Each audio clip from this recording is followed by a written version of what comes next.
నమస్తే, welcome to our channel. హీరోయిన్లే కాదు, సెలక్షమిత నటి, సాటి నటికి కూడా శోభన్ బాబు గారు అంటే ఎంతో అభిమానం. వ్యక్తిగతంగా ఎన్నో సలహాలు ఇచ్చాడని కూడా తరచూ మనం చదువుతూ ఉంటాం. అంటే హీరోయిన్లే కాకుండా తనతో నటించిన ఒక చిన్న వ్యాంప్ క్యారెక్టర్ ఆర్టిస్ట్ అయినా సరే, ఎవరితోడైనా చాలా అసలు ఎంత స్నేహపూర్వకంగా ఉంటాడంటే, ప్రేమపూర్వకంగా ఉంటాడండి, చాలా బాగుంటాడు. ఆ శోభన్ బాబు గారు ఇచ్చిన సలహాలతో చాలా మంది జీవితాలలో అంటే వ్యక్తిగత వైవాహిక జీవితాల్లో ఒడిదడుకులను దిద్దుకున్నారు, ఆర్థిక క్రమశిక్షణ నేర్పుకున్నారు అని అంటున్నారు. తర్వాత నేను ఇది కేవలం మన శోభన్ బాబు ఫ్యాన్స్ కోసమే చెప్తున్నాను అన్నమాట. ఆయన తాలూకు విజన్ ఎంత గొప్పదంటే, జయసుధ వచ్చే కొత్తలో కొంచెం హాఫ్ నేకెడ్గా ఉండేది, మోడస్టీగా డ్రెస్ వేసుకునేది అన్నమాట. అట్లయితే రాణిస్తాం అనుకున్నారేమో. అలాగే ఉండేది. శ్రీదేవి ఆ ఇద్దరు పోటీ పడుతుండేవారండి. శ్రీదేవి నిజంగా గ్లామర్గా ఉంటుంది, జయసుధ గ్లామర్ కంటే కొంచెం సెక్సీగా ఉంటుంది. అంటే శరీర నిర్మాణం ఇద్దరు మాట్లాడుకున్న మాటలు వర్డ్ టు వర్డ్ చెప్తున్నాను. రామారావు ఆ పిచ్చిది ఇది మమ్మల్ని షర్ట్సే వేసుకొస్తుంది కదా, ఇంత పిక్కలు పెట్టుకొని ఉంటే ఎవడేం చేస్తాడేమో తెలియదు కదా, ఎవరికి బుద్ధి పుడుతుందో అని చెప్పేసరికి నవ్వుతున్నాడు అన్నమాట. నవ్వుతుండగా బాబు ఏంటి నా గురించే మాట్లాడుకుంటున్నా అని చెప్పనమాట. పిచ్చిదానా, నువ్వు ఇంత చూపించినా సరే ఎవడు చూడు, నువ్వు బ్రహ్మాండమైనటువంటి పెర్ఫార్మెన్స్ ఆర్టిస్ట్ అయిపోతావు చూడు. నువ్వు అంటే గ్లామర్ మీద కాకుండా గ్రామర్ మీద మనసు పెట్టు, నువ్వు నెంబర్ 1 ఆర్టిస్టు కాకపోతే నన్ను అడుగు అన్నాడండి. నా మతిపోయింది. జయసుధని బుక్ చేసుకుంటే ఎవరైనా ఒళ్ళు కళ్ళు అన్ని చూపించడం కోసం బుక్ చేసుకుంటారు, కానీ హీరోయిన్ ఆ రోజుల్లో అప్పుడు ట్రెండ్ అందులో కూడా ఎక్స్పోజింగ్ ఆ రోజుల్లో ఫ్యాషన్, పెద్ద ఫ్యాషన్. అలా కాదు, నువ్వు మంచి బాగా పెర్ఫార్మెన్స్ చెయ్యి అని చెప్పినట్టయితే ఆయన విజన్ ఏంటో తెలియదు, ఎలా చెప్తుండో అనుకునేవాడిని. నిజం కాదు, నాకు ఏం ట్రైన్ ఆడ అంత అందంగా ఉంటే ఆ డ్రెస్ అంతా చీర కట్టుకోమంటాడు, అలాగే అవకాశాలు కూడా వస్తూనే ఉన్నా కూడా అంటున్నాడు అని ఒక ఆశ్చర్యం అండి. అలాగే చివరికి ఏంటంటే నేషనల్ ఆర్టిస్ట్ అయినంత వరకు కూడా ఆ పెర్ఫార్మెన్స్ పరంగానే ఆవిడ పేరు వచ్చింది. ఈరోజు కూడా సహజ నటి జయసుధని అంటే అది సహజ నటి అంటున్నాం కదా. ఇప్పుడు మేఘ సందేశం కావచ్చు, ప్రేమాభిషేకం కావచ్చు, శివరంజని కావచ్చు, కొన్ని సినిమాలు జయసుధ కోసమే పుట్టినటువంటి సినిమాలు. సహజ నటి, అందాల నటి, శృంగార నటి అయితే ఎవరు అనరా. అవునవును. ఇప్పుడు అంటే శోభన్ బాబు గారి సలహా ప్రకారం ఆ విధంగా ప్రొజెక్ట్ అవ్వడం, ఆ విధంగా అవకాశాలు వచ్చాయి. తర్వాత రంగనాథ్ మంచి సినిమాలు చేస్తున్నాడు. అందమే ఆనందం, అమెరికా అమ్మాయి, పంతులమ్మ, ఇట్లాంటి సినిమాలు చేస్తున్నప్పుడు ఎంఎస్ రెడ్డి సినిమా రామబాణం అనే సినిమా షూటింగ్ జరుగుతుంది. ఎక్కడ వాహిని వారి 8th ఫ్లోర్లో షూటింగ్ జరుగుతుంది. అక్కడ ఉండేవాడిని కదా, నాకు ఏముంది పని, ఇటు రంగనాథ్ ఫ్రెండే, అటు శోభన్ బాబు ఫ్రెండే. అప్పుడు శోభన్ బాబు వెళ్ళిపోతున్నట్టయితే రంగనాథ్ రా అన్నాడు అన్నమాట. వచ్చి ఆ షూటింగ్ అయిపోయిందని అన్నాడు అన్నమాట. ఆ షూటింగ్ కాదయ్యా, నీకు మాట చెప్తాను, కోపడతావా? అదేంటండి మీరు చెప్పడు, నేను చెప్పండి సార్ అన్నాడు అన్నమాట. కాదు, ఇప్పుడు నువ్వు హీరో చేస్తున్నావు, బాగానే చేస్తున్నావు కదా, కానీ నువ్వు ఇండస్ట్రీలో ఎక్కువ రోజులు ఉండాలని ఉందా, మధ్యాంతరంగా దుకాణం సర్దేద్దామని ఉందా అనేసి. అదేంటండి, ఎవరైనా ఎక్కువ రోజులు ఉండాలి కదా, దానికోసమే కదండి. అందులో నాకు పిల్లలు, పెద్ద ఫ్యామిలీ. నిజమే, రంగనాథ్ ఇంట్లో ఇప్పుడు 20 మంది ఉంటారు. వాళ్ళ నాన్న, అమ్మ, పిన్ని, 20 మంది ఉంటారన్నమాట. ఆ 3 పిల్లలు, చెల్లి, 5 అన్నదమ్ములు. రంగనాథ్కి దేవేంద్రనాథ్, గజేంద్రనాథ్ వీళ్ళందరూ నాదులే. కనుక ఈ పెద్ద ఫ్యామిలీ కదండి, నేను చేసుకోవాలి, లాభం లేదు. అందువల్ల తప్పకుండా ఎక్కువ కాలం నేను ఉండాలి, లేకపోతే ఫ్యామిలీని పోషించుకోవాలి కదనమాట. అంటే ఇప్పుడు ఓ పంచి ఎస్వి రంగారావు గారు చనిపోయారు, గుమ్మడి గారు కూడా మునపటి ఆ శక్తి లేదు ఆయనకి. నువ్వు హీరోల వేషం అంటే హీరోల వేషాన్ని పక్కన పెట్టి ఆ రోజుల్లో గుమ్మడి గారు వయసులో ఉంటుండగా ఏజ్డ్ క్యారెక్టర్ ఎలా చేశారో అలా నువ్వు చేసినట్టయితే నీకు లైఫ్ లాంగ్ డోకా లేదని చెప్పి నిజంగా కూడా గుమ్మడి గారు ఆ రోజు నుంచి కూడా నిన్నటి తరం మనం చూస్తున్న నిన్నటి వరకు కూడా అదే ఏజ్డ్ క్యారెక్టర్ వేస్తూ వచ్చాయి. చెప్పేసరికి అలాగే సార్ అన్నాడు. ఇంటికి వచ్చిన తర్వాత సాయంత్రం చేసి, చూడండి రామారావు గారు, ఆయన కుళ్ళు హీరోగా పైకి వస్తున్నానని నాకేమో ముసలి వేషాలు ఏమంటాడా, ఓ పక్క నేను అందమే ఆనందం యాక్ట్ చేస్తే 100 రోజులు ఆడింది అని. అదేం లేదండి, శోభన్ బాబు చెప్పినట్టయితే ఏదో కారణం ఉంటుంది, కారణం లేకుండా చెప్పడు అనేసి. ఏం కారణం అండి, ఓరవలేనితనం, కుళ్ళు అన్నమాట. సరిగ్గా దాన్ని ఎక్కువ ప్రొలాంగ్ చేయలేదు.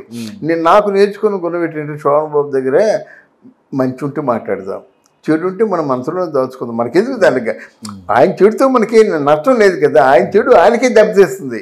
ఇది కూడా శోభన్ బాబు చెప్పిన మాటే. నిన్ను ఎవరైనా ప్రేమిస్తే భయపడు, ఎందుకంటే ఆ ప్రేమను తట్టుకోలేమండి. నేను ద్వేషిస్తే ఎందుకు ఆలోచించాలి, వాడి ద్వేషం వాడినే కాల్చుతుంటుంది. అది మంచి పాలసీ అండి, మహానుభావుడిది. మంచి కొటేషన్ కూడా, మంచి పాలసీ మాట. నిన్ను ప్రేమిస్తే నీకు బాధ్యత పెరిగిపోతుంది, అకౌంటబుల్. నీ ఇప్పుడు ఉన్నవారు Shravan Kumar and I like him అని చెప్పారనుకోండి, అప్పుడు ఆలోచించాలి, ఇదేంట్రా నన్ను ఎంత బాగా అభిమానిస్తున్నాడు, తిరిగి నేనేం చేయగలను అని వస్తుంది. అభిమాని ఎలా కాపాడుకోవాలని ఉంటుంది. తాపత్రపడాలి. అది ఆయన పట్టించకపోతే నేను ఊరుకున్నాను అన్నమాట. మీ బిలీవ్ ఇట్, నిజంగా శోభన్ బాబు తాలూకు మాట కానీ రంగనాథ్ ఫాలో అయి ఉన్నట్టయితే ఈ ముగింపు వచ్చి ఉండేది కాదు. సినిమాల్లో వేషాలు లేక ఉన్న డబ్బంతా అయిపోయి భార్య పోయిన తర్వాత రూపాయి ఖర్చుకు లేదండి. పెద్ద కార్లను నమ్మేసుకొని నానో కారు, ఆ నానో కారులో కూడా పెట్రోల్ పోయించే అవకాశం లేక 5 పిల్లలు ఉన్నప్పుడు, 3 పిల్లలు ఉన్నప్పుడు కూడా ఎవరూ చూడక ఆయనకి మనవుణ్ణి చూసి చచ్చిపోదామన్న ఆలోచన శ్రవణ్ కుమార్ గారు. కొడుకు పుట్టాడు కదా, కానీ వాళ్ళు ఆ మనవుణ్ణి కూడా చూపించడానికి ఎవరు సాహసించలేదు అన్నమాట. ఒంటరి వాడైపోయి తిండి తెప్పులు లేకుండా ఆ పని మనిషి తినండి అయ్యగారంటే తింటాను లేవని చెప్పి ఆ తిండి కూడా సక్రమంగా తినక, ఆ రోజు ఫంక్షన్ ఉంది రంగనాథ్కి, సాయంత్రం ఫంక్షన్ ఉంటుండగానే 3 గంటలు చేసి ఊరి తీసేసుకున్నాడు అన్నమాట. అంటే తర్వాత ముందు వారం మేము కలిసామన్నమాట. కలిసినప్పుడు రంగనాథ్ గారు ఏడ్చుకుంటూ చెప్పాడు, నీకు జ్ఞాపకం ఉందా రామారావు, రాంబాను సినిమా షూటింగ్ జరుగుతుండగా శోభన్ బాబు చెప్పాడు, ఆ రోజు నెగిటివ్ తీసుకున్నాను, నీ కుళ్ళు అన్నాను, వరవలేంతాను అన్నాను నేను. నిజంగా ఆ రోజే నేను శోభన్ బాబు చెప్పిన మాటలు వింటే ఈ రోజు నా గతి ఎలా ఉండేది కాదు కదా. నా లైఫ్ లాంగ్ వేషాలు ఉండేవి. ముసలి వేస్తే నాకేం కావాలి, ఈ రావు గోపాలరావు వీళ్ళందరూ బాగా సక్సెస్ అయ్యారు కదండి. కోట శ్రీనివాసరావు ఎంత సంపాదించుకున్నారు, అంతకంటే మంచి ఆర్టిస్టే కదా రంగనాథు, అందగాడు మంచి ఆర్టిస్ట్ కదా అని ఏడ్చాడండి. అంత వేదన ఉన్న వ్యక్తి. అంటే ఇంకో 3వ నా సొంత అనుభవం చెప్తా. ఇద్దరు బాగా సన్నిహితంగా ఉండేవాళ్ళం. ఉండి ఫస్ట్ సినిమా ముద్దులు చెల్లెలు సినిమా నేను డైరెక్షన్ చేస్తున్నాను అనమాట. నేను చేస్తానని చెప్పాడు. మీ అమౌంట్ మేము ఎవరే, నీకు అమౌంట్ ఎవరు అడిగారయ్యా బాబు, రామయ్య శెట్టి ఫైనాన్సర్ కదా చూసుకుంటాను నువ్వు చేయగలనమాట. నాకేంటంటే వాస్తవానికి శోభన్ బాబు గారిని నేను హ్యాండిల్ చేయగలనా చేయలేనా, దానంతో రంగనాథ్ మురళీమోహన్ అంటే మనం చెప్పినట్టు చేస్తారు వాళ్ళు. అంటే కొంచెం స్నేహపూర్వకం మీద చెయ్యేసి అంత స్నేహపూర్వకంగా ఉంటుంది, చెప్పినట్టు చేస్తారండి. అంటే మన తాలూకు స్వార్థం ఆయన మనం చెప్పలేం, ఈయన మనం చెప్పగలం, వీళ్ళకి మనం చెప్పగలం అన్నమాట. అనుకుంటే ఒకరోజు చెప్పాడండి, మేము ఇలాగా మేము పలానా రోజు షూటింగ్ జరుగుతున్నట్టే మహానుభావుడు చెప్పిన మాటలు నమ్మలేనంటే మర్చిపోలేను నేను. రామారావు ఇంకా షూటింగ్ జరగలేదు కదా, నీకు ఎవరైనా మంచి స్నేహితుడు శ్రేయోభిలాషుడు అంటే నేను మీ శ్రేయోభిలాషుని, అందుకు చెప్తున్నాను క్యాన్సిల్ ది డైరెక్షన్. నువ్వు డైరెక్షన్ మానేసి రైటర్గా నీ కెరీర్ స్టార్ట్ చెయ్యు, నిన్ను మించిన వాడు ఇంకోడు ఉండడు. ఈ తాలూకు రైటర్స్ చూస్తాను కదా, ఈ తాలూకు నాటకాలు కానీ ఎన్ని చూస్తుంటాను కదా, మంచి ఎక్స్ప్రెషన్ ఉంది, మంచి పంచి డైలాగ్స్, మంచి అప్పుడు అపరచింతామని ఒక నాటకం వేసాం అక్కడ వాణిమహల్లో చేశారు మరి, దానికి సోమన్ బాబు వచ్చాడు. నీ డైలాగు ఆ హాస్యం కానీ చాలా బాగా ఉంటాయి కనుక నువ్వు యూ ఫర్గెట్ డైరెక్షన్ ఏముందయ్యా, డైరెక్షన్కి ఎవడో సినిమా ఇస్తే చేయాలి, రైటర్ చాలా కాదు కానీ రైటర్గా క్లిక్ అయ్యామనుకో ఇంకా జీవితాంతం సినిమాలే అని చెప్పాడు.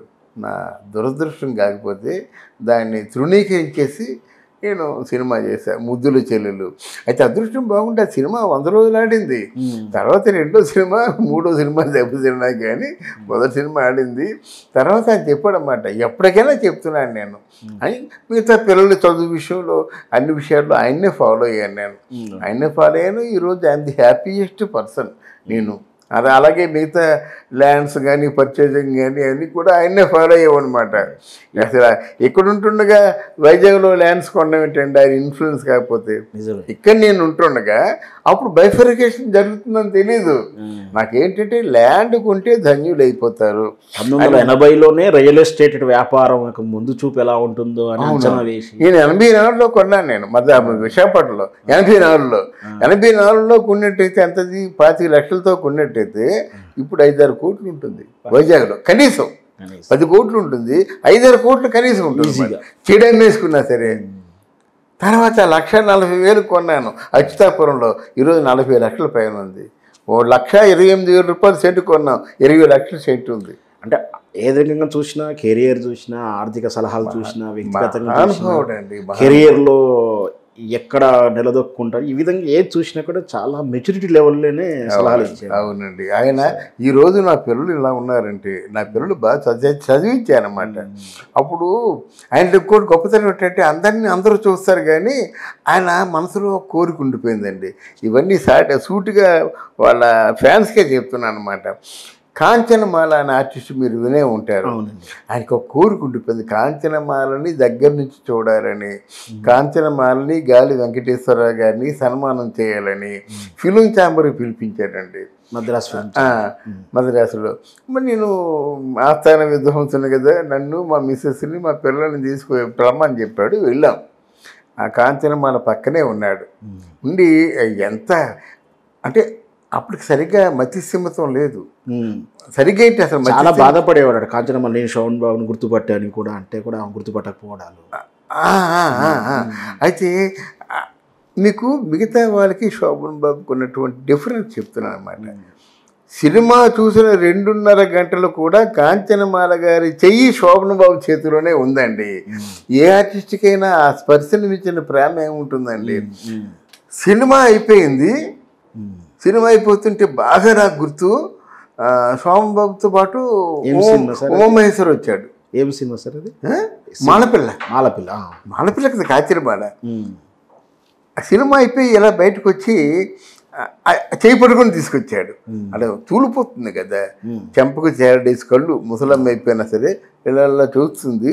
చేయి పట్టుకొని తీసుకొచ్చాడు. ఆ కాఫీ ఇచ్చాడు, తాపించాడు, అని చేశాడు. తెర చూసి శోభన్ బాబు కళ్ళు తడిచిపోయాయండి. అంటే ఆయన సినిమా చూసినంతసేపు కూడా అలా కళ్ళు చెమరుస్తూనే ఉన్నాయి, ఏడుస్తూనే ఉన్నాడండి. తర్వాత ఆవిడ అసలు మనమైతే ముట్టుకోం, ఆ పెద్దలాడిపోయే శరీరాన్ని మనం ముట్టుకోవాలండి. అలా పట్టుకొని ఆ చీర చుట్టూ కప్పేసి ఒక తల్లిని దగ్గర తీసుకొని చేస్తాం కదా, ఈ చేత్తోని దగ్గర తీసుకొని ఈ చేత్తో చీర పెట్టాడండి. ఎవరు ఉంటారండి? శోభన్ బాబు మంచితనానికి ఇది పెద్ద ఉదాహరణ. అలాగే కాంచనమాలని ఎలా చూశాడో గాలి వెంకటేశ్వర హీరోని కూడా అలా చేశాడు అన్నమాట. తర్వాత శోభన్ బాబు ఎంత ఇచ్చాడో పెద్ద ప్రకటనిస్తారు కదా, మానవుడికి తెలియదు. ఈ ఎడమ చేతి వచ్చింది కూడా కుడి చేతికి తెలియకపోవడం, మానవుడికి తెలియదు, ఎవరికి తెలియదు. అంటే ఎంత ఇచ్చాడు అని చెప్పేసి ఉమామహేశ్వరుని అడిగితే ఆయన కూడా తెలుసు కదా గురు, ఆయన మనసులో ఉన్నది బయట పెడతారు, మనసులో కాదు చూస్తా కదా. లేదు. Okay sir, thank you. Thank you.